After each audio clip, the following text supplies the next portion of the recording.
You don't get super good detail over there, but that's on fire. Right over there, I don't even think you can see it, but there's a police officer blazing sirens. I think they're evacuating people right up there.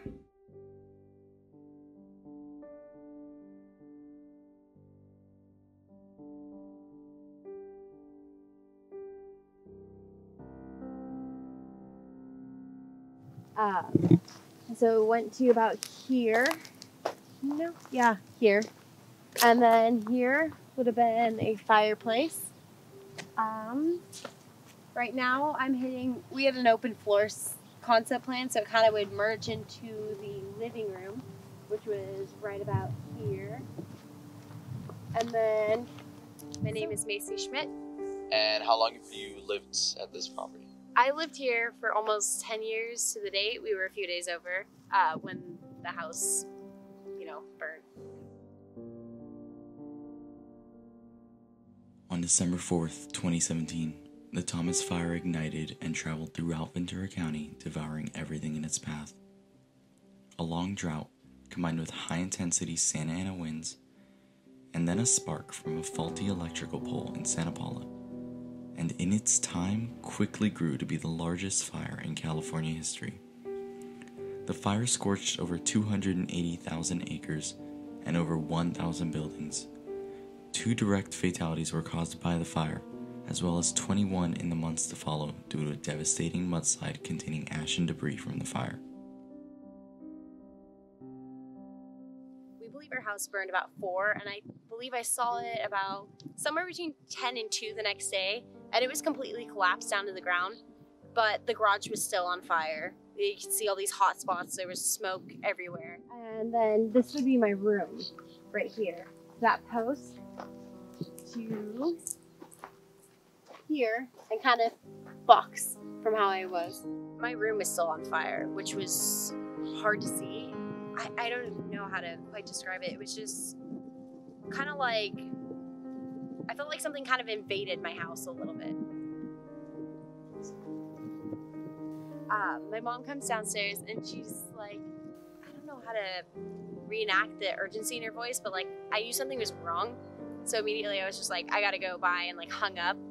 And then my mom showed me up from her bedroom, you could see way over there a glow. And she's like, the fire's burning by our friend's house who lives up at the top, right off of Kimball. And it was burning Kimball, that whole avocado orchard over there. And she's like, I don't think the house is gonna go, but I would grab some little things just in case. And so I started grabbing stuff. My whole family says that I was completely frantic and I looked crazy. And I probably did. I first grabbed Polaroids because I was like, these are irreplaceable. The way I went through taking things was, what can I not get again?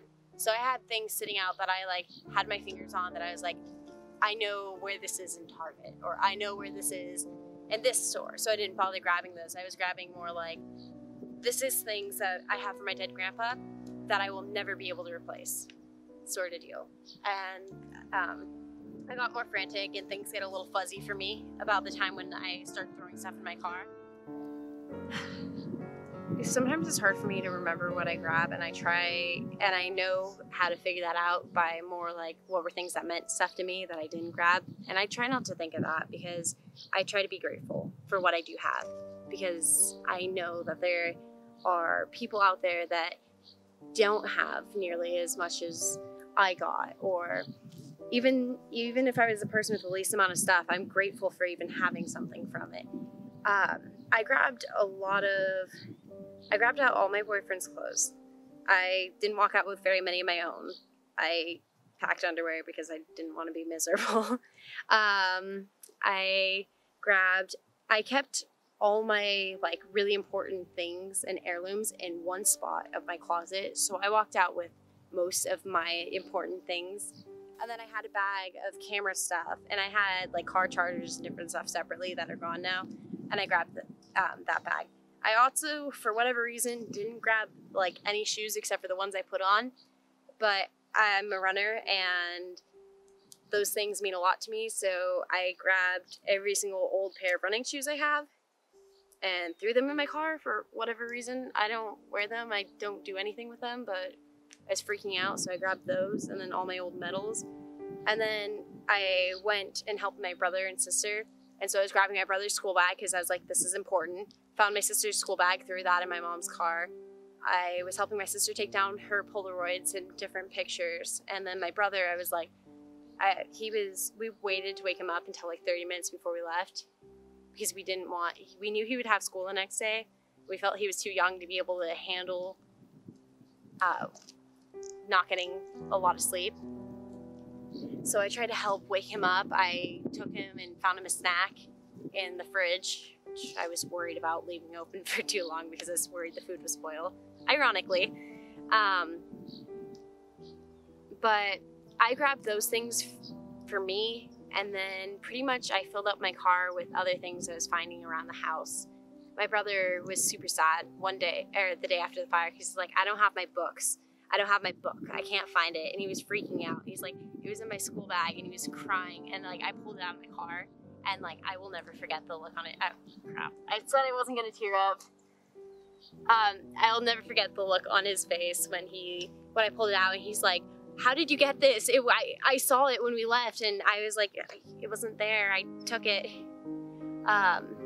And he just started crying, and he was hugging me, and he was like, thank you so much for grabbing this for me. And I just knew. I was like, this is gonna be the last time I will ever see this house like this. Okay, and like if there's one thing that you could have grabbed that you didn't get the chance to, what would it be? My brother had a little stuffed animal that he had since he was like, I don't even think a year old. He had two.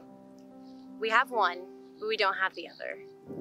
I would either say I would want that other stuffed animal that he has cried over not having so many times. Either that or my mom had handmade stockings she had done with her grandma, and I saw them and I just figured my mom would grab them, and I would wish that I could get either one of those two things.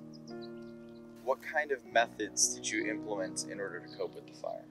There was a lot of shopping, honestly.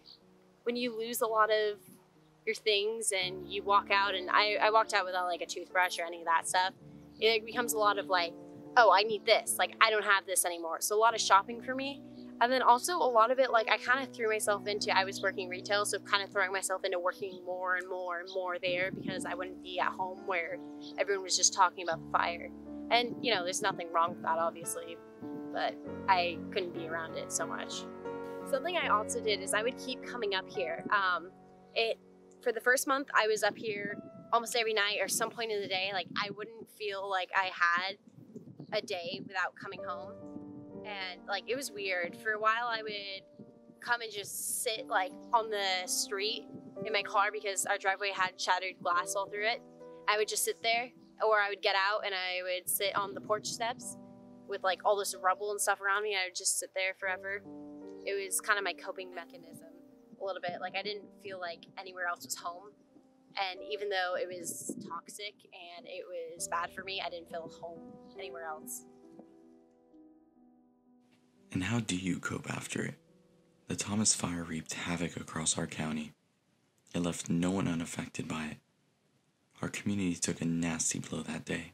Everywhere you looked, there was ash and rubble. Can you please state your name for the camera? My name is Alan Cruz. Where were you when you first heard about the fire? So when I first got kind of hints about the fire, I was driving home from BC. It was 8 o'clock at night. I had been working on an English essay, and one of my friends needed a ride home. So I was driving him home, and he lived in the avenue, and I see these ashes falling from the sky. And I'm just like, whoa, what the heck is going on? And I get home, and all of a sudden the power goes out. And I'm trying to work on my paper. I'm working through hotspot on my phone. And talking to my girlfriend over the phone. She's trying to help me out and stuff. And all of a sudden I hear that, like, you know, her mom just, like, kind of, like, take her away from the phone. I'm just like, oh, okay, she's got to go real quick. And she calls me back later. She tells me that she can see the fire over the hillside. Doesn't know if I might reach your house or not. So she's like, I'll call you back in a minute, but I think we're going to evacuate. And yeah, so the whole time I kind of felt like helpless in a way. But yeah. And so then after she told me, and she was gonna evacuate. I just didn't really hear from her after that. Just kind of texting a little bit, but not too much from her. I mean, I was worried, but I couldn't do anything about it. In what ways has the fire affected your lifestyle? I think it's kind of a combo thing. I try not to look at this like as a solely bad thing, because I think if I looked at it like that, I would never be able to move on from it. But in a bad way, I think that I have lost so many things that I would have loved to pass on to my children in the future. But I also think that I love clothes, and I love to think that it was a chance for me to get a new closet again, and it's helped me also be a lot less materialistic, because I used to be very like, I like my stuff, I want more stuff. Makes you sound really bad, but I loved like the feeling of having new clothes and stuff. And I think it kind of helped me realize that like there's more to do with money than just buy things. There's also going out and experiencing life a little bit.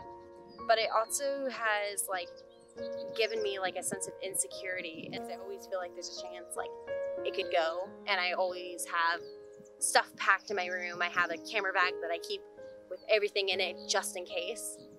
So I think that's negatively affected it, but I also think it's like kind of helped me look at like there's more to life, you know? Insurance can't replace everything either. You won't get back that like one thing that you have from your like dead family members or your family heirlooms or stuff like that. Stuff can never be rebought, you know? And how has the rebuilding process affected you and your family? Me personally, I get stressed out about it. I get worried that we're not going to get back here in time, because our insurance company will only give us so long with renting, and then after that, my parents would be paying the mortgage on a home that doesn't exist, really, and then also trying to pay rent, and so it stresses me out that we're not going to be back here in time. And so I get stressed. My dad ends up at work a lot more because he worries about us not having the money for the future and not being able to work enough to catch it up. My mom gets super stressed out. She's like, we'll be there with you, but not really there. Like she's off in her own mind trying to figure out how to fix it. And yeah, it doesn't really affect us in that fantastic of a way. It's not super positive, but it is what it is. Now, have you had to face any challenges between your relationship with Macy?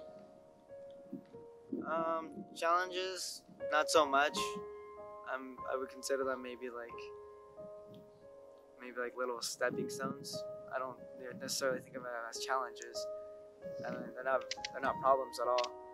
You know, like she'll talk about her problems, and like, you know, sometimes I feel like, you know, I can't empathize with her. But you know, I try my best just to be a good listener, and I don't think she's ever acted rash around me.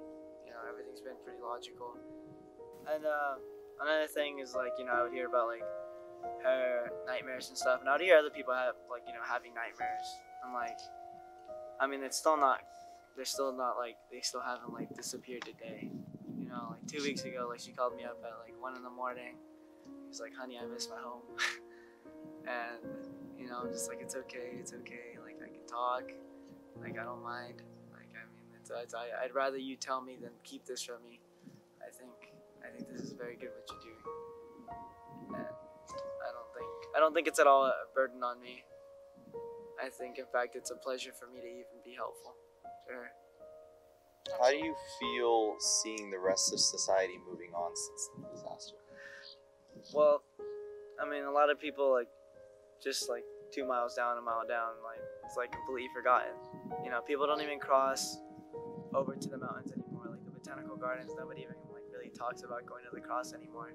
And I think that they're just kind of like pushing it aside, kind of like hoping it'll diminish the problem. But it makes me feel a little forgotten. Sometimes I feel like my issues and stuff or like feeling sad about not being able to go home isn't like super valid because nobody else cares. Well, I know my boyfriend cares. I know that there's people around me who cares. I feel like the majority of people would be like, okay, and kind of brush it off. But then I also kind of get it, you know, like everyone has their own life and everyone has their own struggles and different things they're dealing with. So I understand why it's happening, but it makes me feel like my whole issues and like this whole thing that's a huge part of my life is forgotten. Are you planning on rebuilding? We are. Yeah, we just actually got the house plans approved 2 days ago, so That's really great. excited. Through all the destruction and all the tears, a glimmer of hope still shines through the smoke. The Ventura community is strong. Life is not over for our small town.